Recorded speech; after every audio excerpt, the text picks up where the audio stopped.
آپ سب کو میری طرف سے بہت بہت سلام۔ ہم پڑھیں گے لوکا کی انجیل باب 13 آیات 6 تا 9۔ پھر اس نے یہ تمثیل کہی کہ کسی نے اپنے پاکستان میں ایک انجیر کا درخت لگایا تھا۔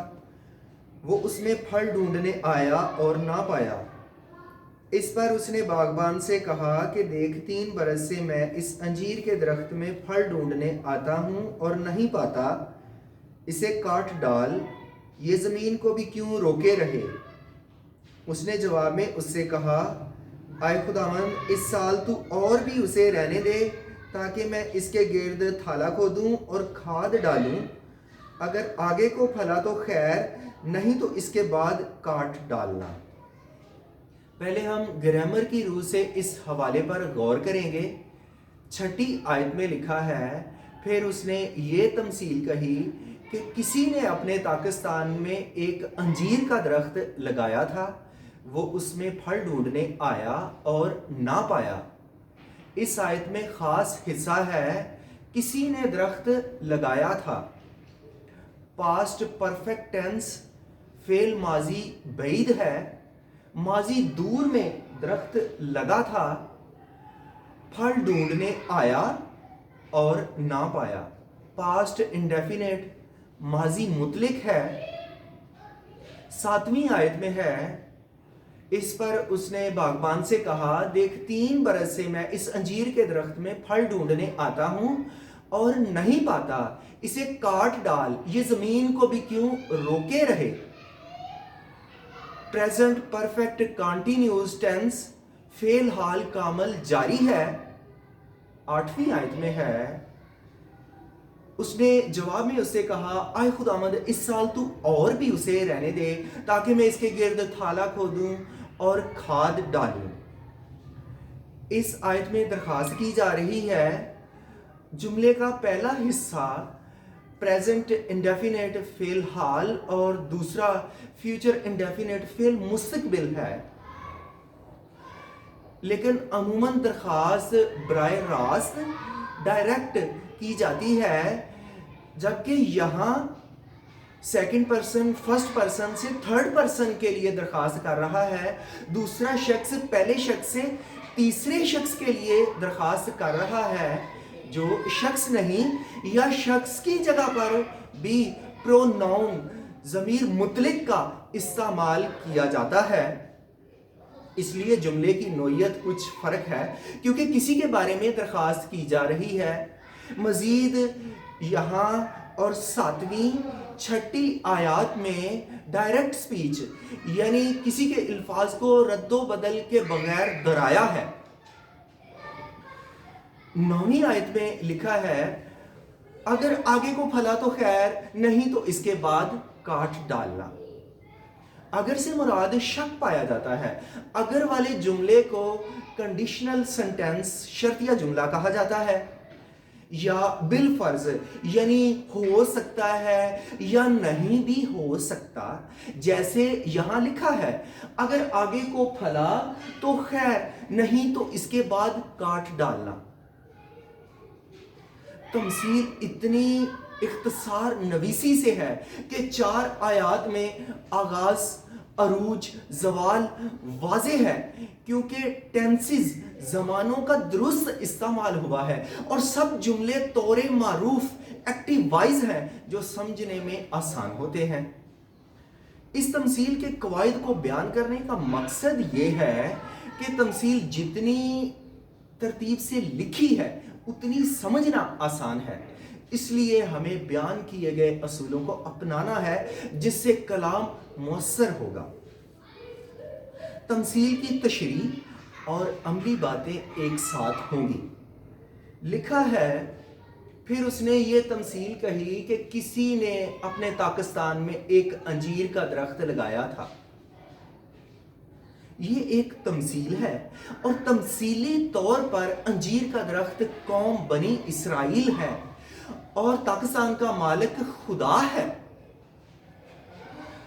خدا نے بنی اسرائیل قوم کو ملک کنعان کے زرخیز پاکستان میں لگایا، اور وہ ان کی ایک عرصہ تک دیکھ بھال کرتا رہا، لیکن اب مایوس ہے کیونکہ وہ 3 سال سے یسوع مسیح میں ہو کر ان میں پھل ڈھونڈ رہا ہے جو باغبان ہے، اور 3 ہی سال یسوع نے ان میں منادی کی اور اس کے جی اٹھنے کے ثبوت سے بھی وہ واقف ہے، پھر بھی قوم کا بڑا حصہ بے پھل رہا، اس لیے وہ کاٹ دیے جاتے ہیں۔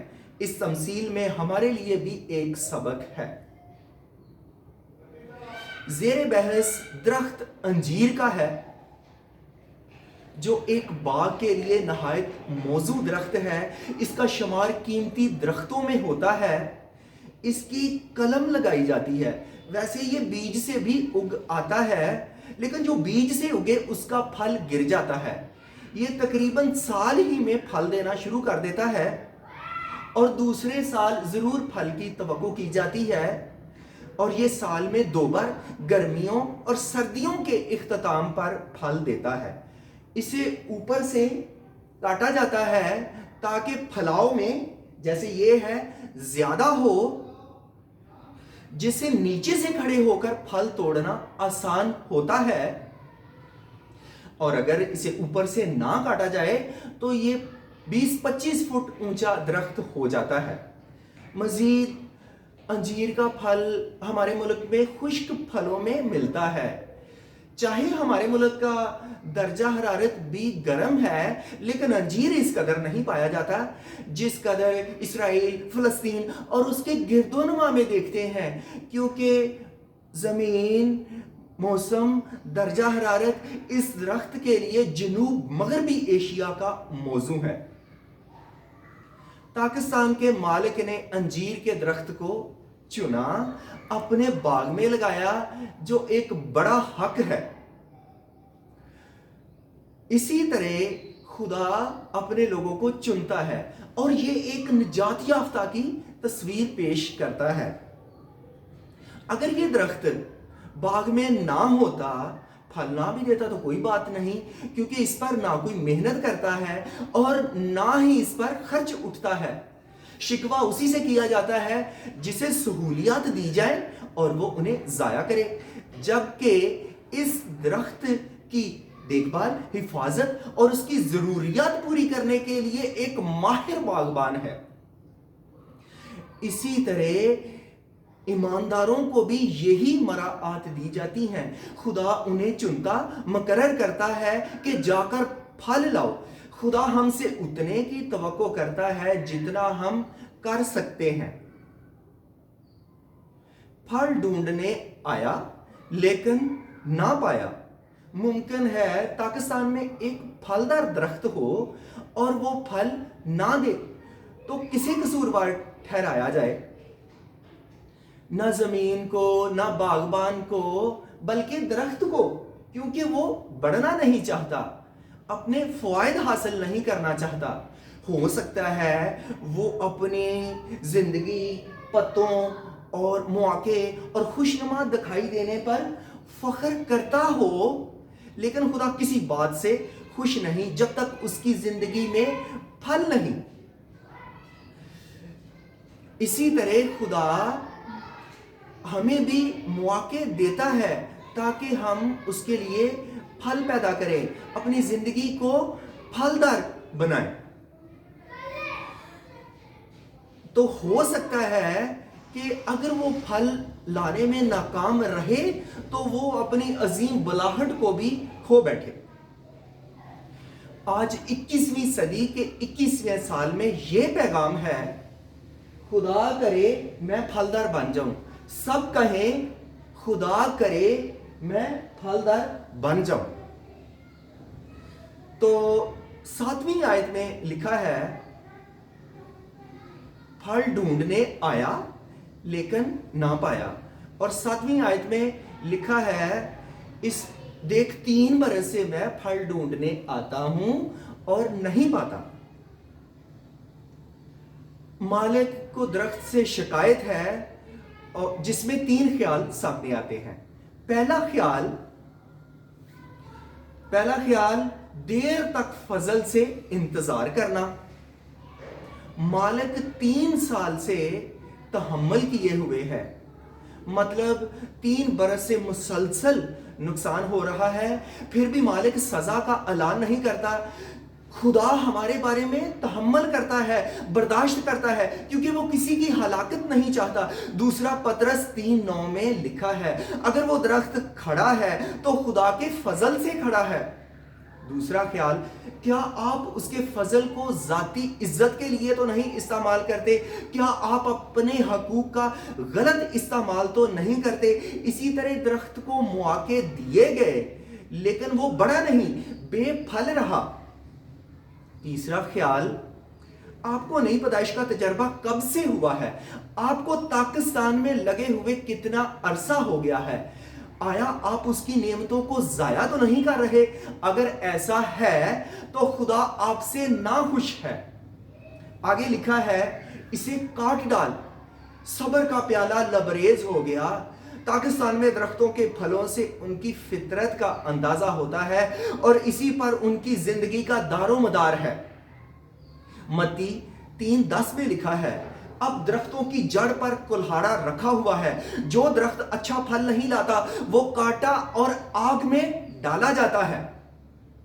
جیسے انسان اپنے اعمال سے سزا اور جزا کے حقدار ٹھہرتے ہیں، اور متی 25 باب میں لکھا ہے، جس نے توڑا چھپا دیا اس نے کھو دیا اور سزا کا دکھ بھی برداشت کیا۔ کیا ہم گناہ کرتے رہیں تاکہ گناہ زیادہ ہو؟ نہیں، بلکہ بے دینی سے انکار کریں اور راست بازی کی زندگی بسر کریں تو کٹنے سے بچیں گے۔ یہ زمین کو بھی کیوں روکے رہے؟ ہر بے پھل درخت زمین کو روکے ہوئے ہے۔ اس کی حمایت میں کون جواب دے سکتا ہے؟ اس کے پھلدار ہونے کا کون دفاع کر سکتا ہے؟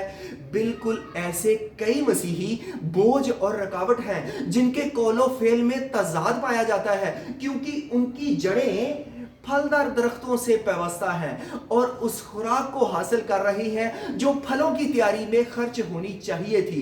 کتنی بار ہم اپنی بے پھل شاخوں کا بوجھ دوسروں پر ڈالتے ہیں، جس سے پھل لگنے کا عمل متاثر ہوتا ہے۔ متی 21 باب میں ہے، یسوع نے ایک انجیر کے درخت پر لعنت کی اور وہ سوکھ گیا، کیونکہ عید فصح کے قریب، عید فصح کے موقع پر پھل کا موسم ہوتا ہے، جبکہ اس میں پھل نہیں تھا، وہ صرف زمین کو روکے ہوئے تھا۔ 8ویں آیت میں ہے، اس سال تو اور بھی اسے رہنے دے۔ باغبان کئی سالوں سے اس درخت کی نگہداشت کر رہا ہے، پھر بھی اس کی عزت افزائی نہیں ہوتی۔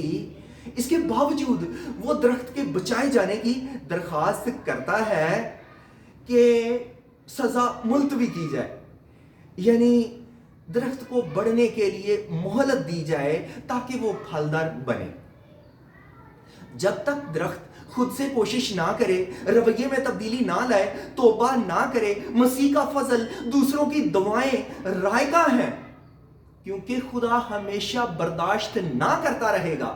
اس سال تو اور بھی اسے رہنے دے۔ ہو سکتا ہے یہ سال ہماری زندگی میں آخری سال ہو۔ اسی آیت کے آگے لکھا ہے، اس کے گرد تھالا کھودوں اور کھاد ڈالوں۔ باغبان مزید کام کے لیے وعدہ کرتا ہے۔ اسی طرح خدا کے خادموں کو اپنی ذمہ داری کو خوش اسلوبی سے پورا کرنا ہے۔ اگر اس درخت سے اب پھل ملے تو یہ ضرور فضل کی کثرت کا نتیجہ ہوگا، لیکن اس زائد نگہداشت سے دوسروں کو نظر انداز نہیں کیا جا سکتا۔ بے پھل مسیحی زائد نگہداشت سے متعجب ضرور ہوتے ہیں، اور اس میں تھالا کھودتے وقت جڑوں کو ننگا بھی کیا جاتا ہے۔ یاد رہے، یہ تقریباً وہی عمل ہے جو درخت کو اکھاڑتے وقت کیا جاتا ہے۔ ایسی تکلیفیں خبردار کرتی ہیں کہ پھل لاؤ۔ اگر خدا جتنا انتظار کرتا ہے، اگر کوئی شخص توبہ نہ کرے، اس کا انجام اتنا ہی ہولناک ہوتا ہے۔ آخری آیت میں لکھا ہے، اگر آگے کو پھلا تو خیر، نہیں تو اس کے بعد کاٹ ڈالنا۔ مالک اور باغبان متفق ہوتے ہیں کہ اس حکم کے بعد نتائج اٹل ہوں گے۔ خدا نے ہر انسان کو ایک مقصد کے لیے دنیا میں بھیجا ہے، اسے جاننا، پانا، اسی کے لیے جینا، مرنا، یہ پھلدار زندگی ہے۔ شروع میں کہا اس تمثیل میں ہمارے لیے ایک سبق ہے۔ انجیر کا درخت قوم بنی اسرائیل اور ایک انسان بھی ہو سکتا ہے۔ خدا ہماری زندگی سے پھل چاہتا ہے۔ انسان کا پھل فرما برداری، فرض شناسی، خوف خدا اور باکردار ہونا ہے، جس کا انعام انتظار کر رہا ہے، اور بے پھل ہونا نافرمانی، فرض ناشناسی، متکبر، بدکردار اور کاہلی ہے، جس کا عدالت انتظار کر رہی ہے۔ ممکن ہے فضل آخری کوشش میں دکھوں کے دور کا آغاز کرے، کوئی مؤثر آواز دے یا خداوند کی پروردگاری کو ظاہر کرنے کے لیے کوئی واقعہ رونما کرے جس سے آپ کی زندگی میں تبدیلی آئے، یا بعض کی زندگی میں پہلے سے آ چکی ہو، یا آج سے اس دن کا آغاز ہو جس سے ہماری زندگی میں پھل آنا شروع ہو جائے۔ پھر انجیر کا پھل انجیر اور انسان کا پھل انسان ہوتا ہے۔ لوکا 6:43-44 میں یہ خیال پایا جاتا ہے، درخت اپنے پھلوں سے اور آدمی اپنے کاموں سے پہچانا جاتا ہے۔ کام ایسے ہوں کہ لوگ آپ کو اچھا انسان کہیں، اچھے لفظوں سے یاد کریں، یہی پھلدار زندگی ہے۔ خدا کرے میں پھلدار بن جاؤں۔ خدا ہمیں اس کلام سے برکت بخشے، آمین۔